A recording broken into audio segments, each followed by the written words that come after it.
Content in this video should not be construed as medical advice. It is for information purposes only. Please consult your physician with any health concerns or questions. I'm Dr. Barbie Sullivan with the Women's Clinic, and I'm an obstetrician and gynecologist.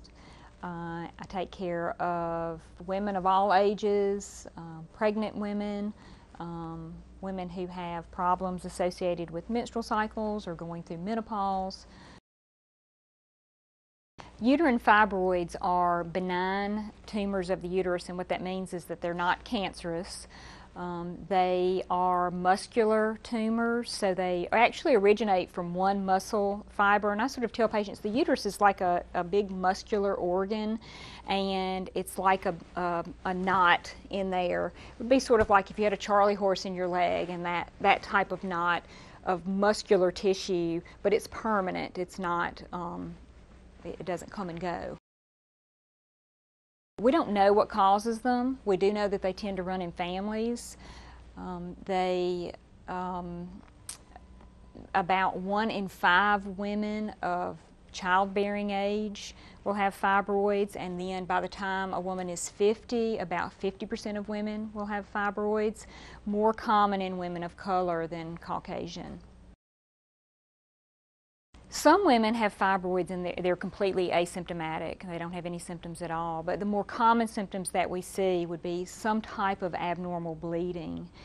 The tumors can protrude into the part of the uterus that you slough off every month when you have a menstrual cycle. And when they do that, they can bleed out of cycle, so in between periods you can bleed. And they also can cause really heavy menstrual cycles, blood clots, pain. Those would be some of the more common symptoms. If they're large, you can get pressure.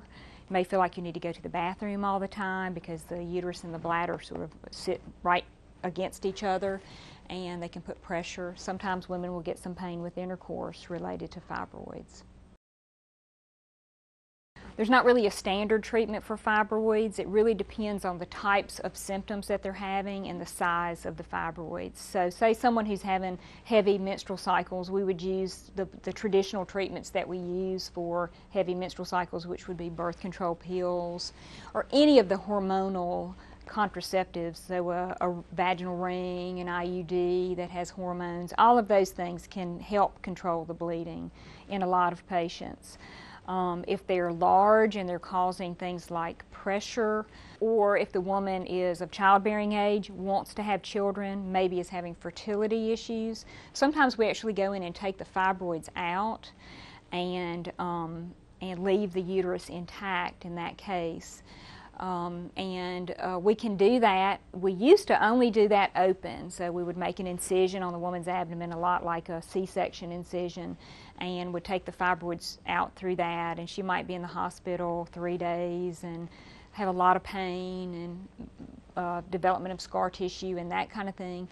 With the advent of the robot, the Da Vinci robot, that is a great tool for taking fibroids out. And we can do it laparoscopic and stitch the uterus back up. We do these procedures many times as an outpatient, so the patient most of the time goes home the same day. And then depending on the patient, the typical patient that we're going to do that type of procedure on is young, and so they're going to get back to work somewhere between 2 and 4 weeks as opposed to the 6 to 8 week time off work, have less scar tissue, better preservation of their fertility, less chance of infection, all of those things. So that's a great procedure for somebody who wants to have children. It's not a good procedure for somebody who wants a permanent fix because about 25% of those are going to come back. So despite the fact we take the fibroids out, a large number of them are going to come back with time.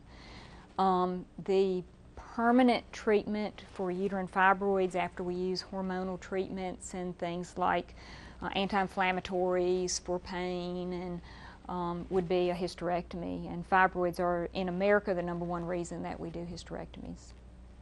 Another treatment for uterine fibroids that is partly experimental is you can embolize uterine fibroids, and this is done through radiology, so they can put a little catheter in and actually put a little substance in that forms a clot or a blockage in the vessel that's feeding the fibroids, or in the vessels that's feeding the fibroids. And essentially what happens is the inner part of the fibroid dies and it shrinks.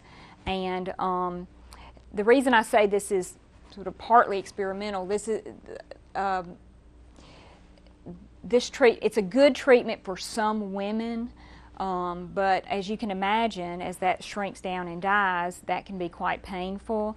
And so there are probably more than would be acceptable number of women who are still going to end up needing a hysterectomy after that. There are also some procedures where we can just get rid of the lining of the uterus, and again, those don't work as well in women with fibroids, but they work for some women. So some women say, I want to try that before I go the hysterectomy route.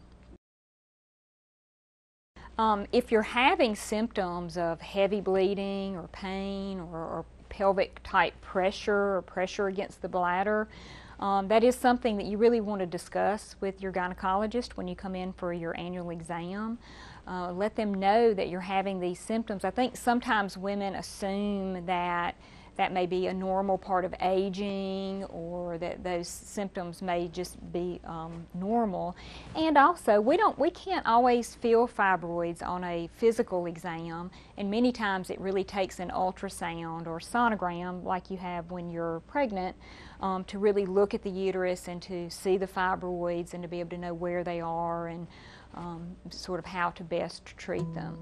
Thank you, Dr. Sullivan. If you are experiencing pain, discomfort, or abnormal bleeding, please contact your physician at the Women's Clinic at 601-354-0869.